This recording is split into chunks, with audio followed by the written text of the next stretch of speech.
When I was in high school, there was something that happened that just completely rocked my little world, especially when it came to dating and relationships. And that is seeing couples that I thought were so happy and so perfect and were a model of the marriage that I thought I wanted to have one day get divorced. These were couples who had been together at least my entire life, if not longer. So, again, when this happened, and it happened with more than one couple I knew. So, when this happened, I was 15, 16, 17, and these were couples who had been married for 20, 25 years, or even 30 years, right? Longer than I had been alive. And all of a sudden, they were announcing their divorces. And not only that, they were admitting that they would have gotten divorced sooner had it not been for, having kids together, making sure that their kids were out of the house and not having to deal with that drama before they, split up. And I was thinking about this the other day because since that experience, during that 2-3 year period, where again I saw multiple couples divorce, that really shifted the way that I saw marriage. Because, in case you don't know, my parents have been married for 40 years now. And growing up, I never had any doubt that they would stay together, right? Like, I knew that my parents didn't always agree 100% on everything. But at the same time, I always knew that they were going to stay married. And I had the same thoughts about, some of these couples that, my parents were friends with that I knew from church or whatever. I had the same thought that, of course, like, they would never divorce, especially you grow up in a Christian household. You don't have, you think marriage is forever. You think, like, divorce is evil and is not right. And, of course, like, no one divorces, right?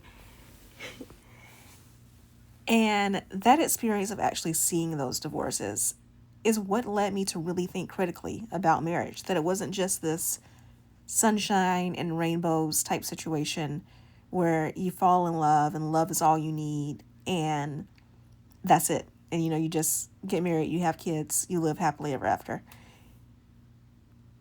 And it opened my eyes to the fact that just because a relationship is long lasting doesn't mean that it is happy, doesn't mean that it is healthy, that people stay in marriages for all kinds of reasons, not necessarily because they want to be there. And the older I got, the more and more I saw unhappily married women. So today, on Christianish, we are going to talk about this phenomenon of unhappily married women and what you can do as a single woman to set yourself up for a happy and healthy relationship. So, with all of that said, this has to be like the longest intro I have ever done for one of my podcast episodes. Welcome to Christian-ish. This is the podcast for women who have Bibles, but don't necessarily have boundaries. My name is Keshia Rice. I'm a dating coach. I help women learn how to heal from their unhealthy relationship patterns, to think critically, like in this episode, and to learn how to attract healthy, cherished relationships. So I'm so glad that you are joining me because this could be the conversation that saves your future marriage. Or at the very least, just spares you from a lot of pain. Because we're talking about this whole idea of women who operate under this mentality of you love God, you waited to be with the right person, you tried to do everything right, so therefore you deserve a happy, healthy marriage. And again, my personal experience has taught me that while yes, that exists, I have seen so many women who are happy and loved and cherished and at peace. But not only did I grow up in church, I grew up with a dad who's a minister, and I watched him and my mom counsel other couples. So I also have plenty of experience with women who are in terrible situations and felt like they couldn't leave their marriage because that wasn't the Christian thing to do, right? And while I disagree with that, because although divorce is not something to be taken lightly, there are situations where if there's abuse going on, not only should you leave, or not only can you leave, but you should leave. I do understand why some women have that hesitation. And I think the best way to deal with that is to talk about what you can do to avoid it before you even end up married, right? So, this is a message to those of you who are intentionally preparing for a season of being in a marriage, of being in a committed relationship. You are single right now, and you're dating, and you're not just in that season where you're dating to explore and figure out what you like and all of that. You've gotten those things down, and now you're really serious about the commitment aspect. We're going to talk about how to make sure that you're intentional so that you don't end up repeating cycles that have left other women stuck, resentful, and alone, even though they technically got the ring. You know, in my head right now, I'm thinking of that song, I believe it's Jill Scott, where she says, I'm lonely whenever you're around. That's not a situation you want to be in. And I want to be clear that this is a no judgment zone, right? Because at this point, I have talked to and coached dozens of women from all different backgrounds and situations. And again, I also have the experience of, my parents counseling and sometimes hearing those sessions or hearing about those and those situations and how they counsel couples and individuals. And I want this episode to be able to give you the wisdom that some of these women who found themselves in unhappily married situations, the wisdom they wish they had before they said, I do. So this is a time to go ahead, grab your journal, grab a beverage, some water, some coffee, an energy drink, whatever your choice is. Grab your Bible as well, and let's talk. So the first thing I want to address is scarcity mindset. One of the main reasons that women end up unhappily married is because that is how they're operating, from a scarcity mindset. You are thinking thoughts that sound something along the lines of, there are no good men left, or there aren't enough good men left. I need to settle because I'm not getting any younger. Or he's not my ideal partner, but this is probably the best I'll get, so I should just settle for this. And I want you to understand that fear is not discernment. Fear is not discernment. What fear will do is it will cause you to settle. It will cause you to ignore the red flags. And it will cause you to confuse comfort with peace, or think that you have peace, but you're really just dealing in comfort. One of my favorite Bible verses, if you've been listening to this podcast, you've heard me say it a million times. And this time I actually took the time to write it down. 2 Timothy 1:7 is the reference. And is God has not given us a spirit of fear, but of power and of love and of a sound mind. And I always put the emphasis whenever I repeat this verse on of a sound mind. So you have to settle your mindset. You have to get rid of the fear, because if you allow fear to be the loudest voice in your relationship decisions, you're always going to attract the things that you're afraid of. You're always going to attract someone who's not truly aligned with you, someone who's not truly for you, someone who's not going to give you the love and support and care that you need. So as you are out here in these dating streets, this is a journal prompt for you. I want you to ask yourself, are you choosing to live from a place of faith or a place of fear? The second thing that you need to do is know and love yourself first. So I am very fond of saying that we teach people how to love us. And we can't teach people how to love us if we don't know ourselves to begin with. And this is another reason why so many women end up in unhappy marriages, because they don't take the time to know and love themselves. You're putting the cart before the horse if you are going out here and trying to find a husband, but you haven't found yourself. Because if you don't know and understand who you are, you're going to lose yourself in any relationship that you enter into. You are going to be looking at marriage to complete you.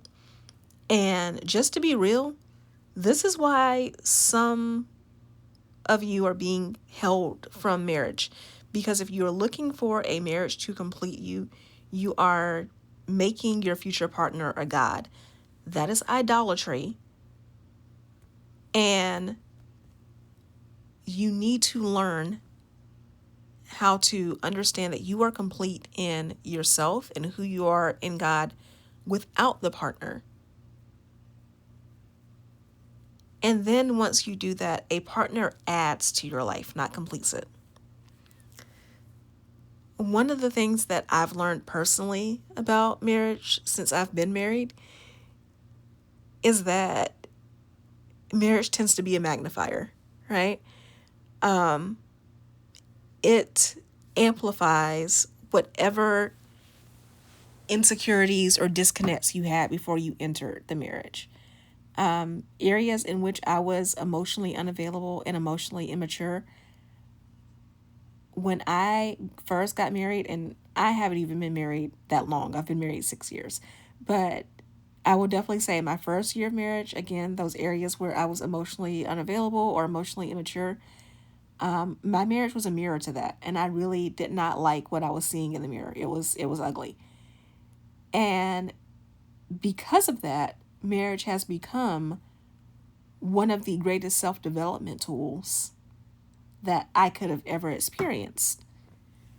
So it doesn't have to be a bad thing, but you need to know that going into being married, because I thought I sort of had a concept of that, and that is why I did so much self-development work on myself before I met my husband and before we got married.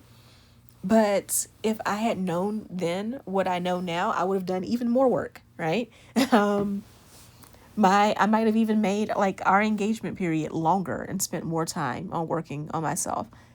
Like, I'm blessed that my husband and I both gave each other space to do more of that work within our marriage. But still, if I could give you advice now from a place of you're listening to this and you are not yet married, but you are working towards that, that is a desire of your heart, the advice I would give is to really be serious about taking that time to know and love yourself. You know, you can't pour from an empty vessel, and you can't partner well if you don't have an understanding of the value that you have in a relationship. And I'm saying that because I don't want to say what it is that you bring to the table. Because when people use that phrase, Either they tend to list a laundry list of reasons why you should like me, and it becomes very performative and seeking external validation, or it is someone asking another person what they bring to the table because they want you to audition to be with them, which is foolishness. But you should know your value, and knowing that value should keep you from settling. So, as you learn to know yourself and love yourself first, this is the time for you to see a therapist or a coach and get that accountability.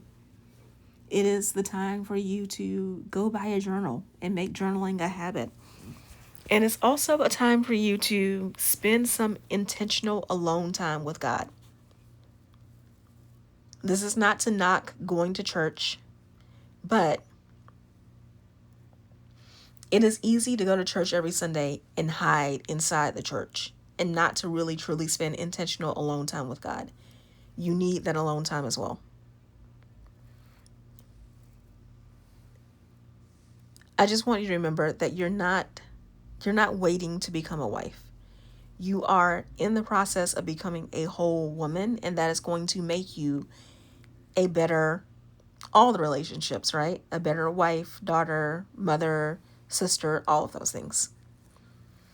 So the third reason that there are so many women who are unhappily married is because they lack discipline.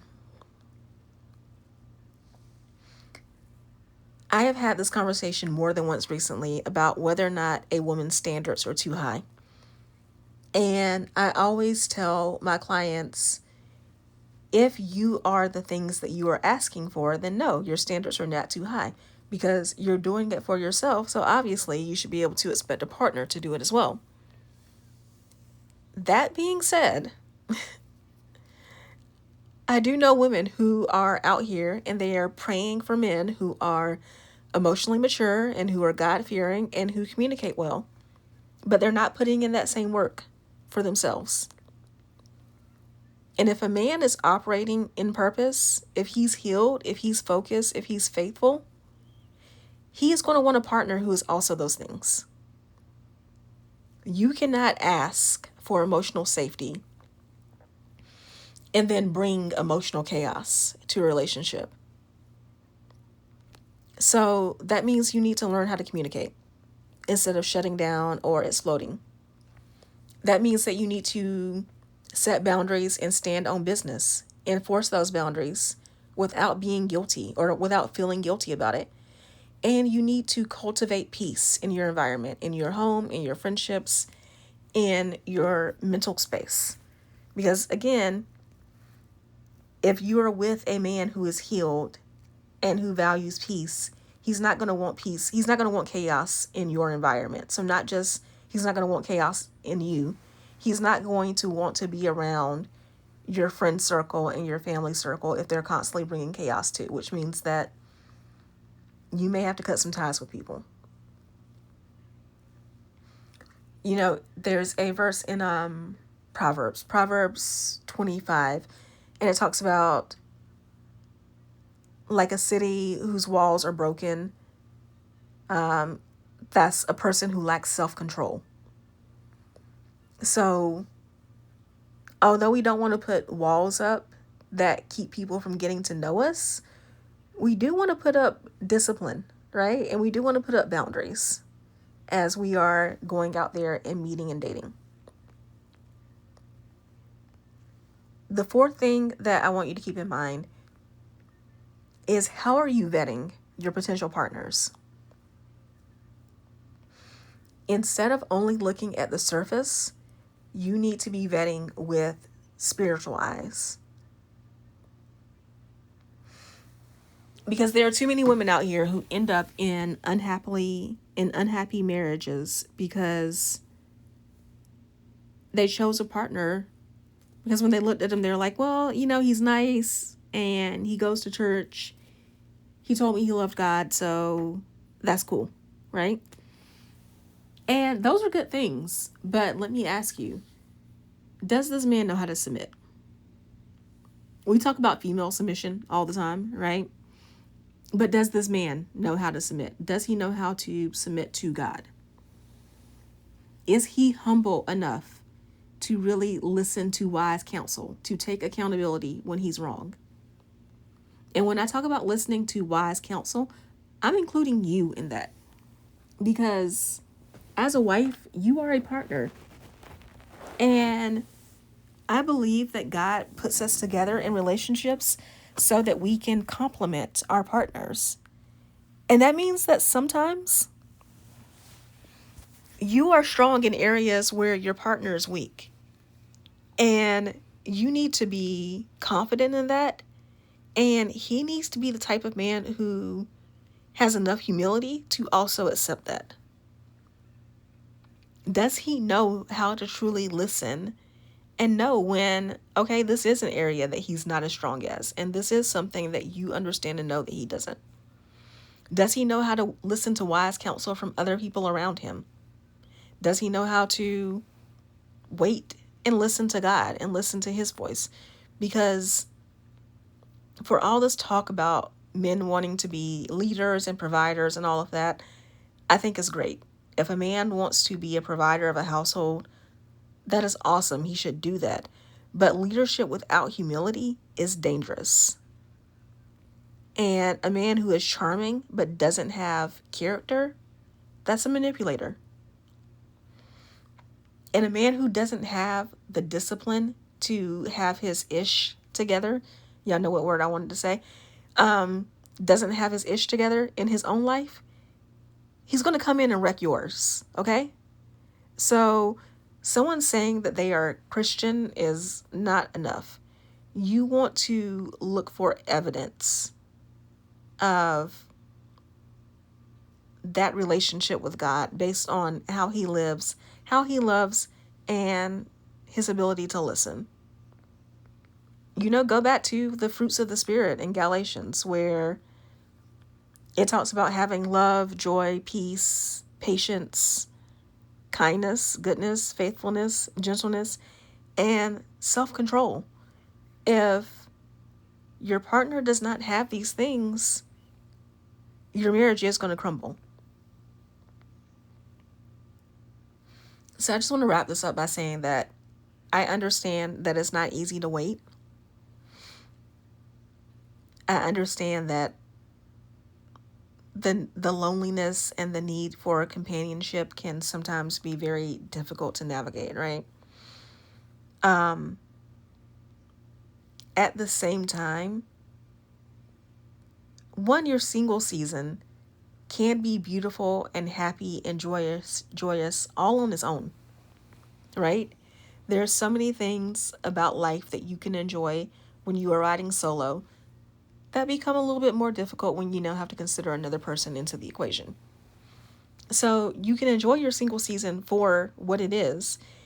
And you can also know that it is part of preparation for a different season too in marriage.